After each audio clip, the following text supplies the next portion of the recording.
Bonjour Madame la Présidente, Monsieur le Ministre, Madame la Secrétaire d'État. Vous avez dit récemment que la présidence française de l'Union européenne devrait être l'occasion de relancer l'apprentissage du grec et du latin. On ne peut que vous encourager et vous soutenir dans cette voie. La promotion des valeurs européennes, c'est ça. La réalité, c'est que nos nations s'appuient sur un héritage gréco-romain commun que nous devons transmettre. Vous vous dites également opposé à juste raison à l'idéologie woke, nous aussi. Quelles mesures allez-vous mettre en avant pour combattre à l'échelle européenne ce fléau venu des États-Unis? En revanche, Monsieur le Ministre, vous avez eu d'autres déclarations sujettes à caution.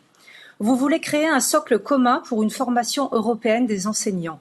Au-delà de sa faisabilité, comment comptez-vous vous y prendre? Un socle commun européen se heurterait à une trop forte disparité entre les pays et gommerait les différences et les particularités nationales.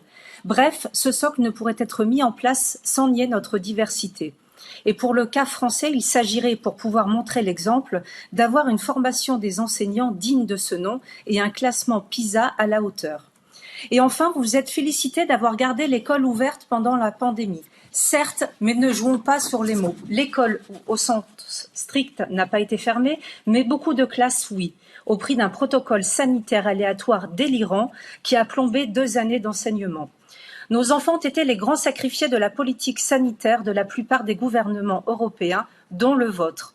Alors qu'ils ne risquaient rien, ils se sont retrouvés enfermés, masqués, privés de liberté, de mouvement, d'interaction sociale et de loisirs pendant 2 ans.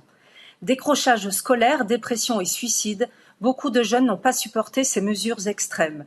Il est urgent d'y mettre fin pour préserver leur santé physique et mentale, eux qui sont l'avenir de nos nations. Prévoyez-vous donc d'inciter vos homologues à lever les protocoles sanitaires dans les États membres qui les appliquent encore? Je vous remercie.